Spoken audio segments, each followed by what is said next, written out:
Peço que abram as Bíblias na carta de Paulo aos Filipenses. Paulo aos Filipenses. Paulo aos Filipenses, capítulo 2.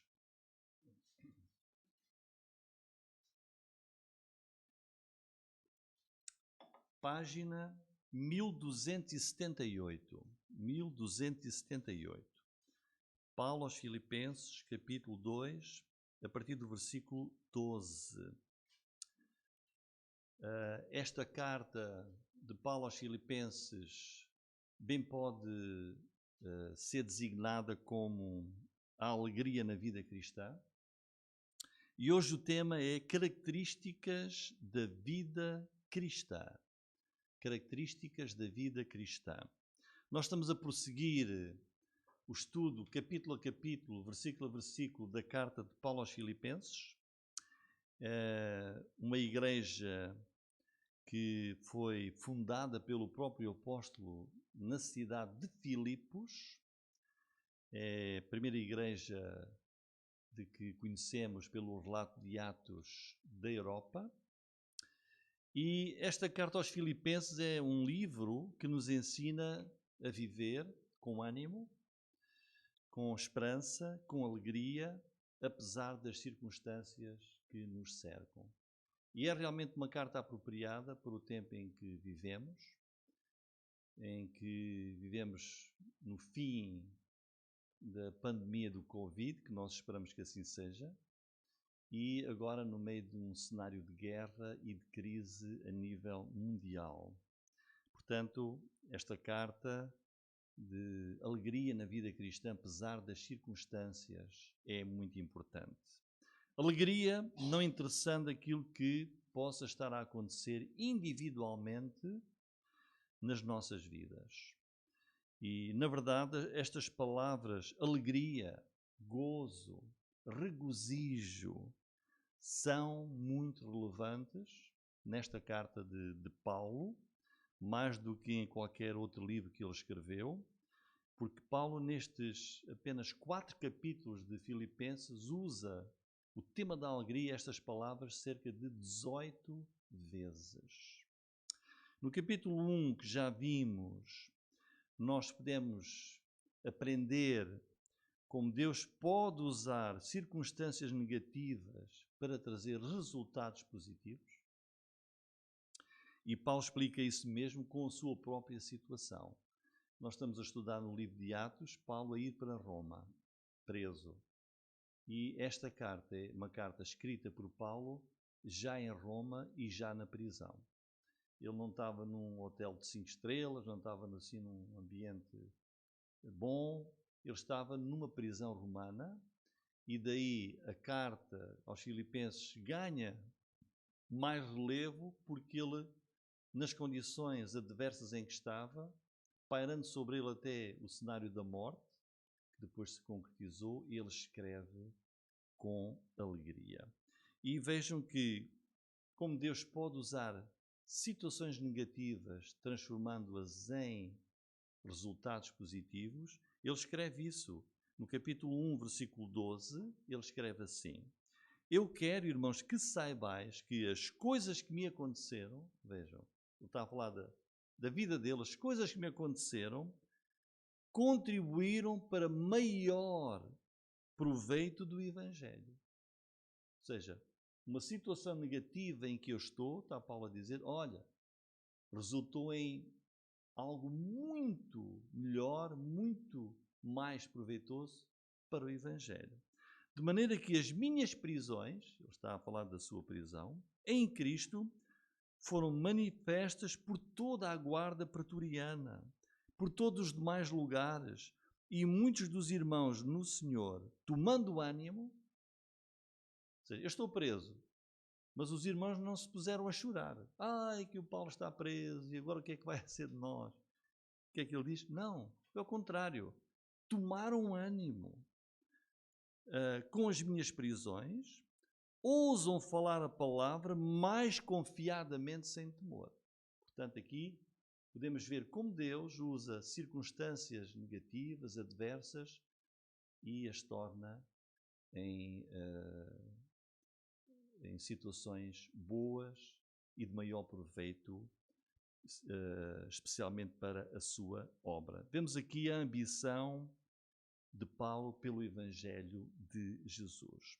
Ele depois termina o capítulo 1, fortalecendo a igreja de Filipos, na luta que a igreja estava também a travar, naquela altura, contra adversários externos. As primeiras igrejas foram muito perseguidas. Depois, capítulo 2, Paulo muda de assunto e começa aqui a falar do estilo de vida cristã, da mentalidade que deve existir nos crentes, nos cristãos. E Paulo volta a sua atenção para a igreja e olha para ela como o quê? A igreja deve ser como uma família de irmãos na fé, uma família de crentes. E por isso ele fala aqui da importância de haver na igreja harmonia, de haver unidade, de haver serviço, de haver humildade na igreja. E ele dá o maior exemplo, que é o exemplo de Jesus, dizendo, olha, a pessoa mais importante do universo, Deus, Jesus que é Deus, ele não se agarrou a essa posição que tinha e humilhou-se, assumiu a forma de homem, encarnou, e ao encarnar ainda desceu mais baixo, fez-se homem, fez-se servo e morreu da pior morte que existia, morte de cruz. Ele diz lá no capítulo 2, versículo 5, de sorte que haja em vós, vós crentes, como igreja, haja em vós o quê? O mesmo sentimento que houve também em Cristo Jesus, que, sendo em forma de Deus, não teve por usurpação ser igual a Deus, mas fez-se a si mesmo de nenhuma reputação, tomando a forma de servo, fazendo-se semelhante aos homens. É assim que nós devemos ser como irmãos e na igreja, não nos acharmos superiores aos outros, sermos humildes e estarmos preparados para servir na igreja do Senhor com humildade. E agora Paulo, depois de ter apelado a este exemplo que deixou Cristo, para que nós olhemos para Jesus e apliquemos o seu exemplo na nossa própria vida, ele agora vai falar da importância dos crentes não ficarem parados na sua vida cristã, de desenvolverem a sua salvação como crentes. E ele vai falar aqui das características da vida cristã, versículos 12 até 18. Vamos começar versículos 12 e 13, características do crente. Deve progredir em santificação. Vejam, versículo 12. De sorte que, meus amados, assim como sempre obedecestes, não só na minha presença, mas muito mais agora na minha ausência, assim também operai a vossa salvação com temor e tremor. Ao começar por dizer de sorte que, Paulo está a dizer, olha, pegando o exemplo de Jesus que eu acabei de dar, agora vamos aplicar isso, continuar a aplicar isso na nossa própria vida. Há aqui uma chamada à obediência. Versículo 12. Meus amados, vejam o tom carinhoso com que ele tratava os irmãos, eram seus amados, assim como sempre obedecestes. Ele olhava para aquela igreja e podia dizer que era uma igreja de cristãos, de crentes obedientes à palavra de Deus. E Paulo está a dizer, olha, quando eu estive aí, quando eu fundei essa igreja, o tempo que eu estive convosco, vos ensinei como apóstolo, vocês foram crentes, obedientes, fiéis à palavra de Deus, como sempre obedecestes.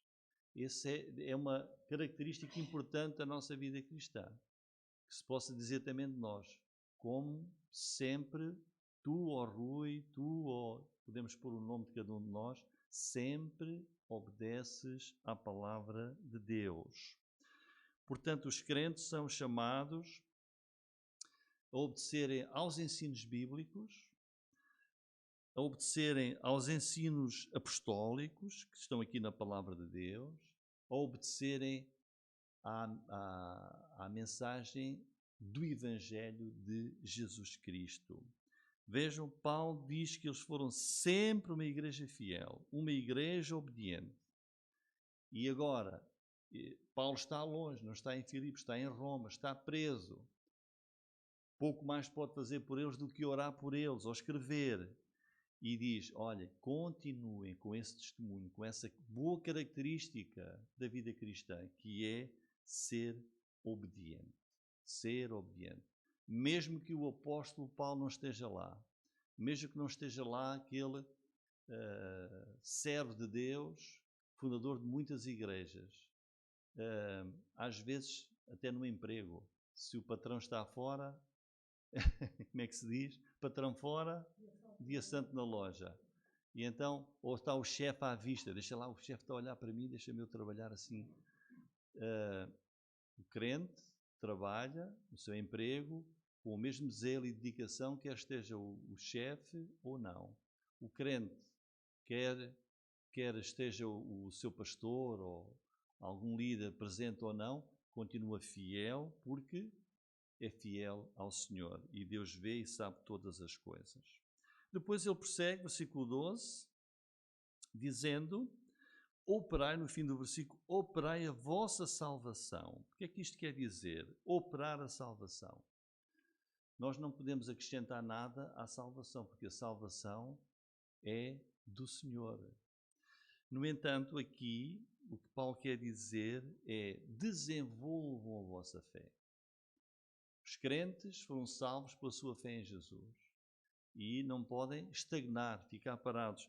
Devem desenvolver a sua vida cristã pela prática diária de uma vida santificada. Ou seja, que no nosso dia-a-dia se mostre, se veja que a salvação que nós temos pela fé em Jesus é real, é verdadeira. Tiago disse, a fé sem obras é morta. Operar a nossa salvação é viver a vida da fé, é perseverar no nosso caminhar neste mundo. E qual é a forma que Paulo aqui nos diz para fazermos isso? Operai a vossa salvação com temor e tremor.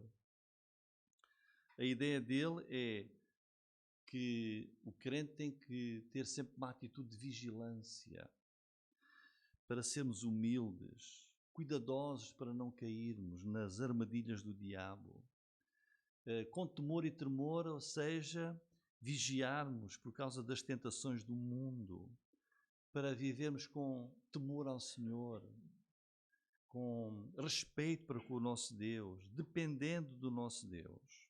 Versículo 13, ele diz, porquê?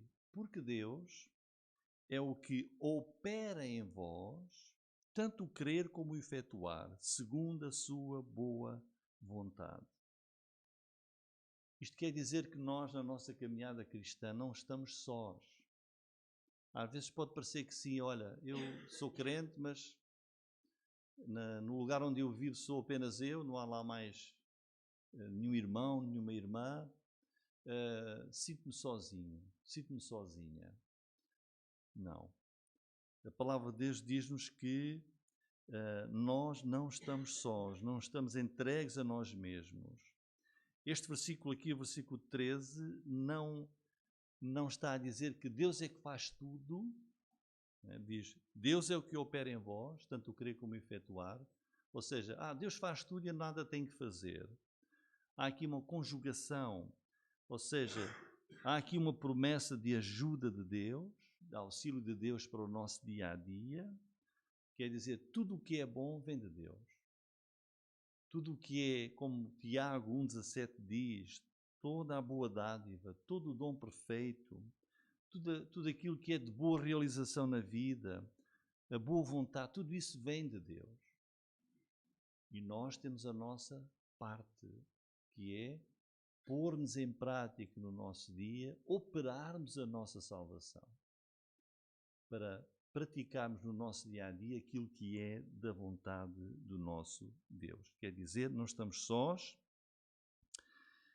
temos a assistência da graça de Deus, temos o trabalho do Espírito Santo. Tivemos aqui uma série de estudos sobre a pessoa do Espírito Santo, que Jesus disse que enviaria, que habitaria em nós, que faria de nós sua morada e que iria produzir em nós o fruto do Espírito. Vão ver? Fruto do Espírito. Então Gálatas 5:22 diz, mas o fruto do amor é amor. Vejam, isto é de quem? Isto é de Deus.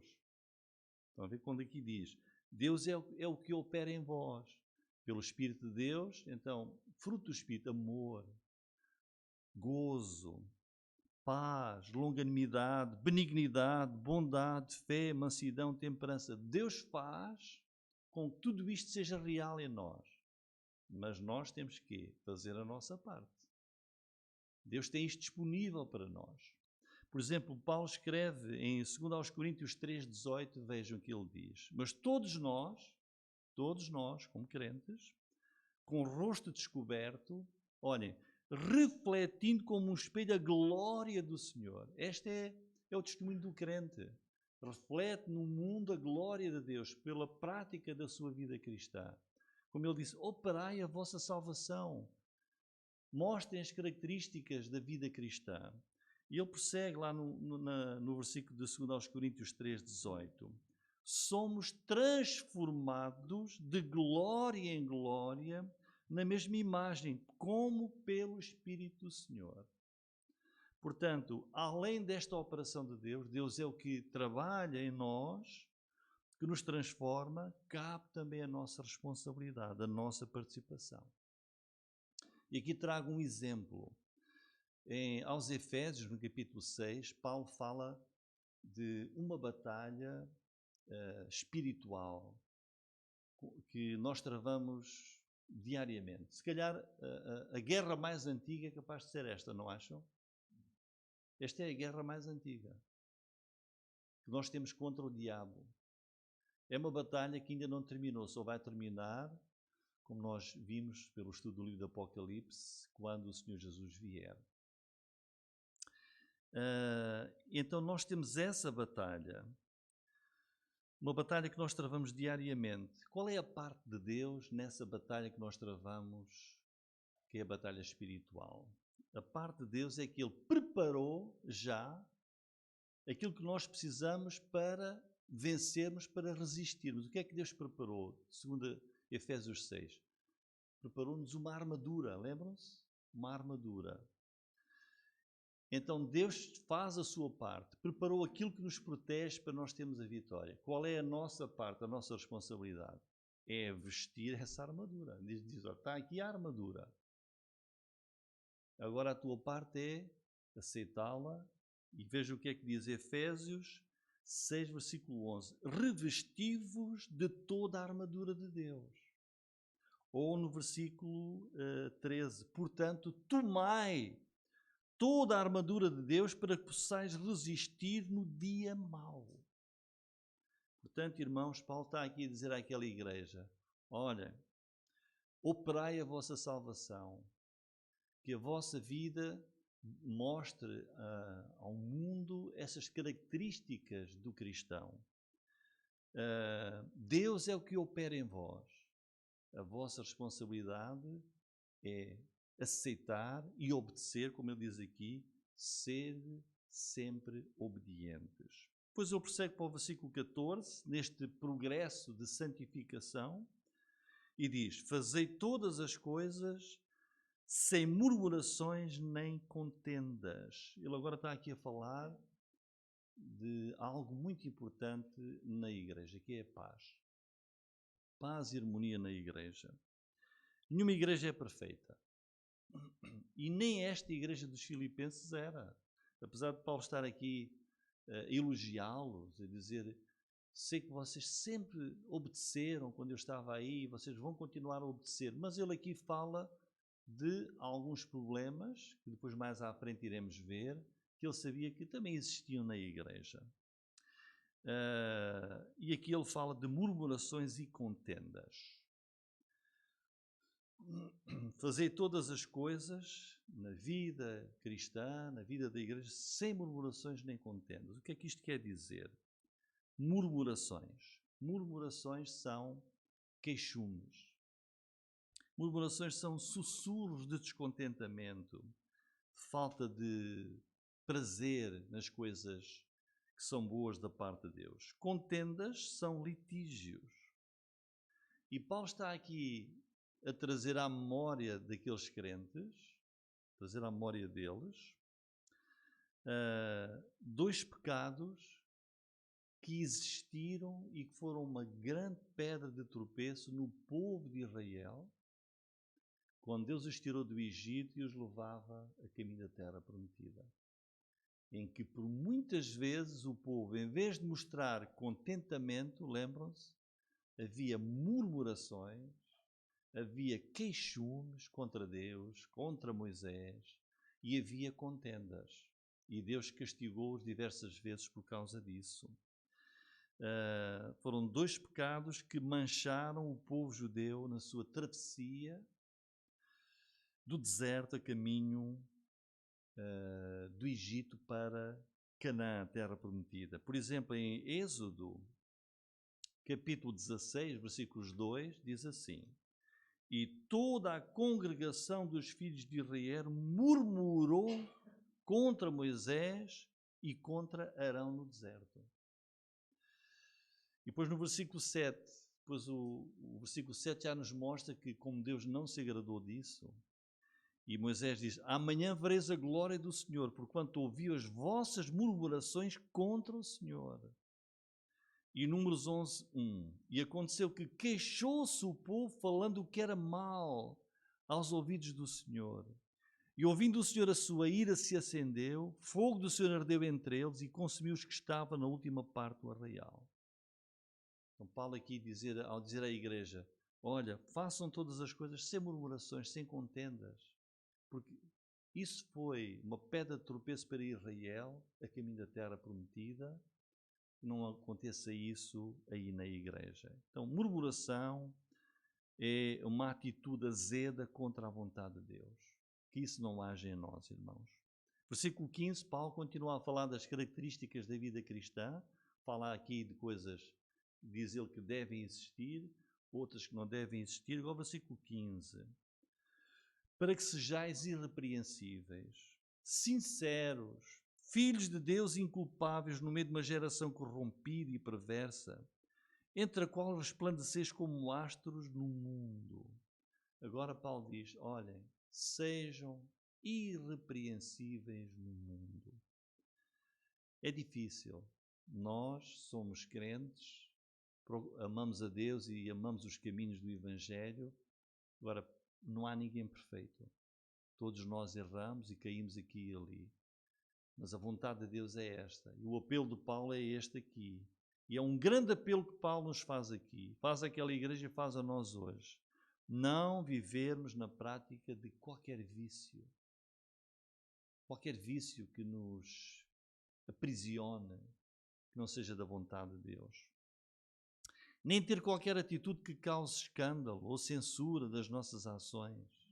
Quer dentro da igreja, quer fora da igreja, no nosso dia-a-dia. Paulo está aqui a pedir e a exigir uma integridade moral elevada. Esta é uma característica única do crente. Diz aqui, vejam, irrepreensíveis, sinceros, filhos de Deus. Que bênção, nós somos filhos de Deus. Ele está aqui a querer dizer, nós somos um filho. O que é? Um filho é o resultado da geração, algo que foi gerado, produto do pai e da mãe. Todos nós somos o produto. Eu fui gerado com aquilo que é do meu pai e da minha mãe. Eles geraram-me, não é? E nós somos filhos gerados de Deus. Foi pela nossa fé em Jesus, Ele fez-nos seus filhos. Fomos gerados, nascemos de novo. E por isso Paulo fala aqui da pureza, A santificação na nossa vida é resultado de uma grande comunhão com Deus. Nascemos de Deus. E aqui aprendemos uma coisa muito importante. Deus preocupa-se conosco enquanto nós vivemos no mundo. Estão a ver? Enquanto nós vivemos no mundo, Deus preocupa-se com a nossa reputação no mundo onde nós vivemos. E por isso ele diz, ora, sejam irrepreensíveis, sinceros, filhos de Deus. Reparem, inculpáveis no meio, onde é que nós vivemos? Num mosteiro? Vivemos isolados? Ele diz, no meio do quê? Nós vivemos no meio de um mundo que é totalmente adverso àquilo que é a vida cristã. É ou não é, irmãos? Nós vivemos no meio de uma geração corrompida, perversa. Nós ficamos abismados com as coisas que dia a dia a gente ouve, que o mundo vai a ser tanto como normal. E eu podia enunciar aqui tantas coisas, como dizer, nasce um bebê, ele depois quando crescer logo decide se quer ser rapaz ou rapariga. Mas isso tem algum sentido? Isso tem sentido? Uma mulher, agora questiona-se o que é uma mulher, o que é um homem. Quer dizer, o mundo está perdido completamente. Perdido. Nós já temos que ter cuidado com palavras que usamos quando nos referimos às pessoas, porque pode ser ofensivo, pode ser contra o género, pode ser contra... E então, nós vivemos numa geração corrompida e perversa. E Paulo diz, olha, no mundo de trevas onde se vive, nós achamos que hoje é que é mau. É mau hoje, irmãos? Olhem, Paulo está a dizer que no tempo dele há 2000 anos já era assim. Olha, imagina, fazemos ideia como era no tempo de Noé, que Deus disse, eu vou destruir tudo. A perversão era enorme. Então Paulo está a dizer que nós, como crentes, devemos neste mundo viver como, vejam aqui, resplandeceis como astros no mundo, sejam luz, como o sol brilha e manda a sua luz para todo o lugar. Então a característica do cristão é essa, brilhar a luz da santidade, destas características aqui, irrepreensíveis, sinceros, inculpáveis, no mundo onde nós vivemos. Não é fácil, mas é o nosso testemunho, uma característica da vida cristã. É por isso que Jesus disse que nós somos a luz do mundo e o sal da terra. Isto é uma referência que Paulo está aqui a trazer também acerca de Israel. Israel ia a caminho da terra prometida. A terra prometida tinha lá pessoas a viver? Tinha. Filisteus e outros povos, amorreus. Sabem qual era a forma de vida desses povos que viviam na terra de Canaã? Era a pior coisa que nós possamos imaginar. Verdade. E Deus disse, não se misturem com eles, no sentido de não adotem para vós a vida que eles têm. Não adotem para vós. Altamente idólatras. Altamente idólatras. Na idolatria deles achavam que, por exemplo, uma forma de poderem receber bênçãos da idolatria era passavam os filhos pelo fogo. Bebés que nasciam. Coisa incrível. E Deus disse, não façam isso. Vocês vão viver separados, Israel, na terra onde vocês vão viver. Vocês são um povo santo. Não é? Povo santo. E Ele está a dizer o mesmo para nós aqui. A igreja, os crentes, têm que ser uma luz que brilha numa geração perversa e corrompida.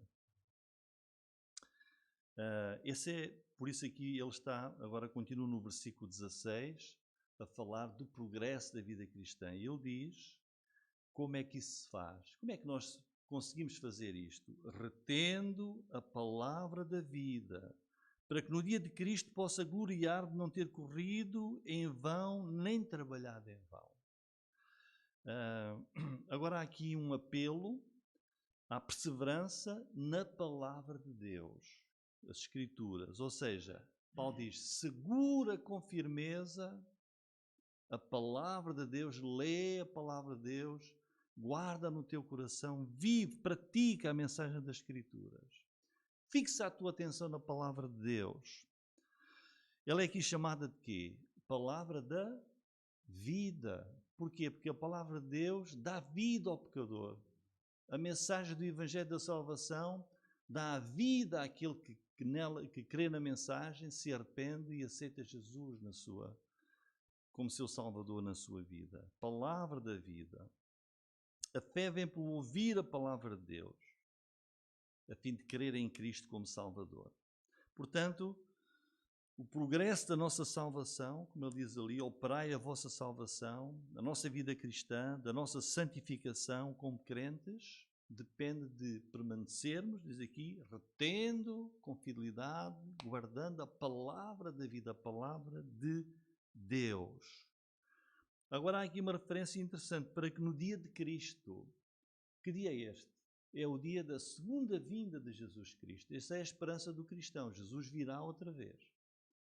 E Paulo está a dizer, olha, quando Jesus vier, vai haver o tribunal de Cristo. Todos os crentes vão estar perante Cristo para quê? Para receberem o seu galardão, a sua coroa. Não é? Consoante aquilo que nós como crentes vivemos, fizemos, testemunho da nossa vida cristã como crentes, no tribunal de Cristo, esse dia de Cristo, ele vai dar-nos o galardão e a coroa. E Paulo diz, olha, para que nesse dia, eu, Paulo, fui o fundador da igreja, fui o vosso ensinador, eu possa gloriar de não ter corrido em vão, nem trabalhado em vão. Quer dizer, aquilo que eu vos ensinei, aquilo que eu fui, o exemplo que fui para vós, vocês obedeceram e por isso o vosso testemunho de vida vai ter um galardão no dia de Cristo.